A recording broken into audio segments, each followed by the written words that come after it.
مقلد جو اپنے آپ کو اہل حدیث کہلواتے ہیں، یہ کب بنے ہیں؟ ان کی ولادت، سن ولادت کیا ہے؟ یہ 414 صفحے پہ لکھا ہے۔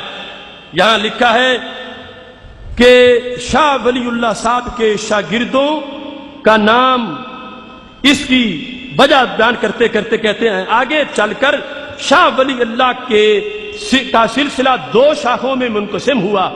ایک شاخ حضرت میاں صاحب مولانا سید نذیر حسین مرحوم کی بنی، اور دوسری مولانا احمد علی صاحب سہارنپوری کی بنی۔ مولانا سید نذیر حسین صاحب کے شاگردوں کی شاخ تو اہل حدیث کہلائے، اور مولانا احمد علی صاحب کی شاخ میں مولانا رشید احمد گنگوئی اور مولانا محمد قاسم نانوتوی بانیان مدرسہ دیوبند ہوئے۔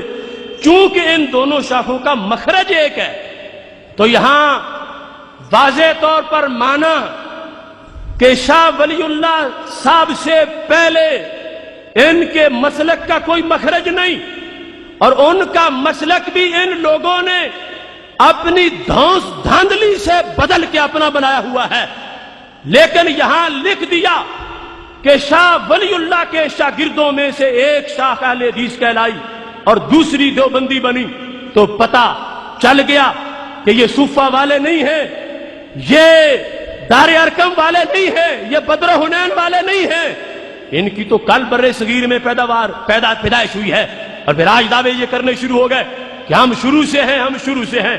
نہیں، شروع سے وہ مسلک ہے جس کو مسلک اہل سنت کہا جاتا ہے، جس کے دلائل میں نے آپ کے سامنے پیش کیے، اور ساتھ اس چیز کو بھی میں واضح کرنا چاہتا ہوں۔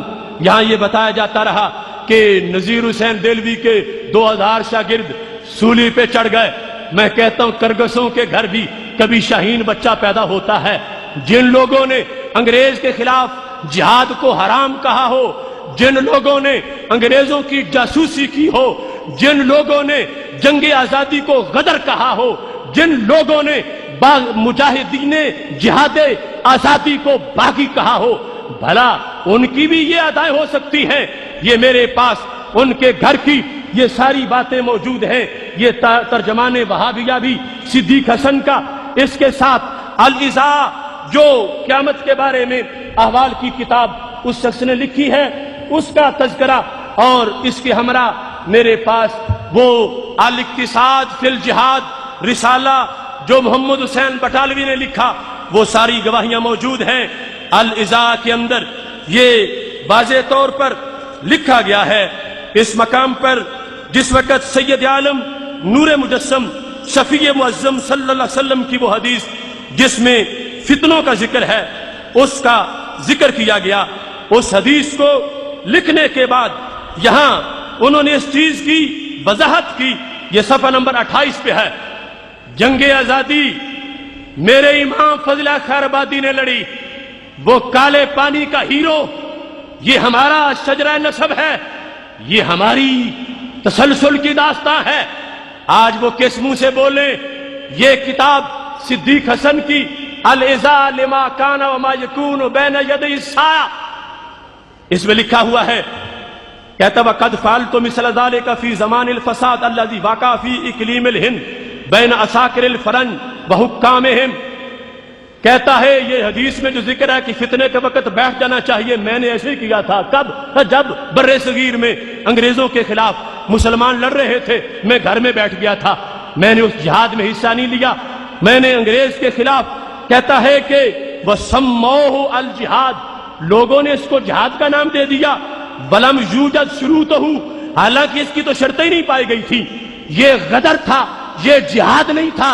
یہ جنگ آزادی کے جہاد کو غدر کہنے والے، حرام کہنے والے آج کس منہ سے بر صغیر میں اپنی تاریخ ڈھونڈتے پھر رہے ہیں؟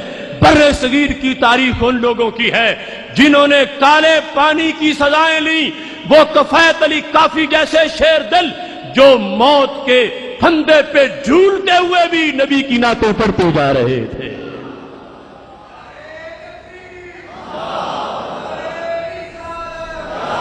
الاقتصاد فی مسائل الجہاد، نذیر حسین دہلوی نے محمد حسین بٹالوی سے لکھوائی اور جنگ آزادی کے جہاد کو حرام قرار دیا، مجاہدین آزادی کو باغی کہا، مذہبی دیوانے کہا، دوزخی قرار دیا، وہ لوگ آج اپنی یہاں بیٹھ کے خانہ ساز تاریخ بنانا چاہتے ہیں۔ ایسا کبھی بھی کرگسوں کو نہیں کرنا دیا جائے گا۔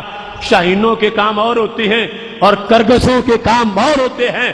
اور یہاں یہ بات بھی کہی گئی امداد لینے کے لحاظ سے، تو میں مسعود عالم ندوی غیر مقلد کی وہ کتاب جس کے اندر اس نے یہ ہندوستان میں پہلی اسلامی تحریک کے صفحہ نمبر 29 پہ لکھا ہے کہ جس وقت الاقتصاد فی مسائل الجہاد کا رسالہ محمد حسین بٹالوی غیر مقلد نے انگریز کی حمایت میں لکھا تھا، تو کہتا ہے باقاعدہ طور پر نوازا گیا تھا انگریز کی طرف سے، اور محمد حسین بٹالوی کو جاگیر بھی انگریز نے عطا کی تھی۔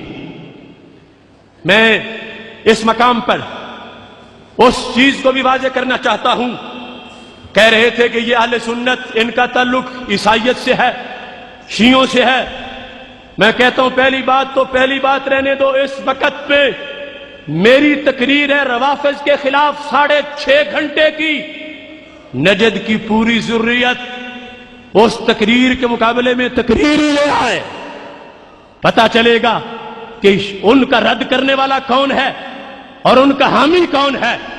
اور جہاں تک عیسائیوں کی بات ہے تو میرے پاس یہ دلائل ہیں، میرے پاس بائبل ہے، میرے پاس ان کے تراجم بھی ہیں، میرے پاس